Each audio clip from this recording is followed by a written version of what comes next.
बच्चों, आज की हम एक मजेदार दो बिल्लियां और एक बंदर की कहानी सुनेंगे। एक समय की बात है, जौनपुर नाम का एक गांव में रामू नमक एक किसान रहता था। उसके पास दो बिल्लियां थीं।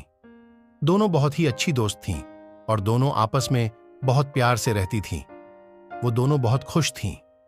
उन्हें जो कुछ भी मिलता था उसे आपस में मिल बांटकर खाया करती थीं। एक दिन दोनों दोपहर के वक्त खेल रही थीं कि खेलते खेलते दोनों को जोर की भूख लगी।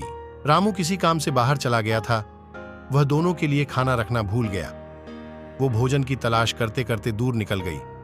कुछ दूर जाने पर दोनों बिल्ली को एक स्वादिष्ट रोटी नजर आई। दोनों बिल्ली रोटी के लिए दौड़ने लगीं। दोनों रोटी के पास पहुंचकर बोली, पहले मैंने देखी है, रोटी तो मैं खाऊंगी।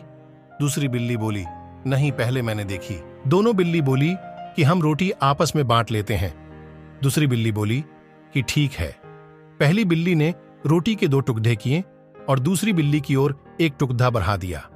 यह देख दूसरी बिल्ली फिर बोली, यह क्या, तुमने मुझे छोटा टुकड़ा दिया, यह तो गलत है। बस इसी बात पर दोनों में झगड़ा शुरू हो गया और झगड़ा इतना बढ़ गया कि सारे जानवर इकट्ठा हो गए। इतने में ही एक बंदर आया। दोनों को झगेड़ते देख बोला, अरे बिल्ली रानी, क्यों झगड़ा कर रही हो? दोनों ने सारी बातें बंदर को बताई तो बंदर ने कहा, बस इतनी सी बात, मैं तुम्हारी मदद कर सकता हूं। मेरे पास एक तराजू है, उसमें मैं ये दोनों टुकड़े रखकर पता कर सकता हूं कि कौन सा टुकड़ा बड़ा है और कौन सा छोटा। फिर हम दोनों टुकड़ों को बराबर कर लेंगे। बोलो, मंजूर है?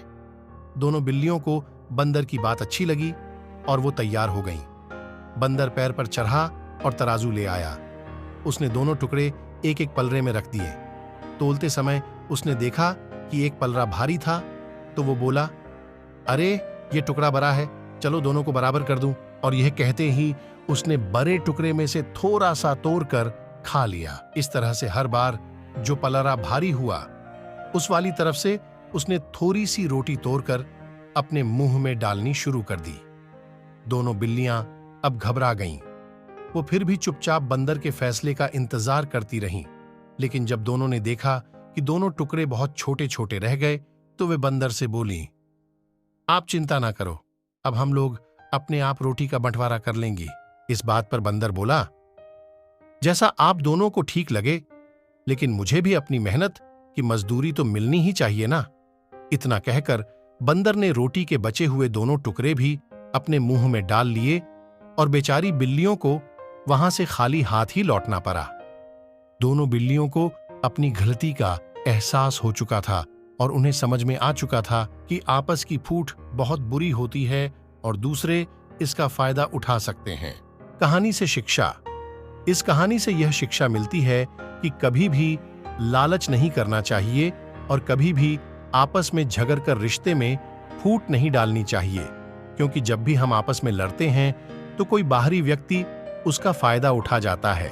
इसलिए एकता की शक्ति को पहचानें और मिलकर रहें। Please like, share and subscribe.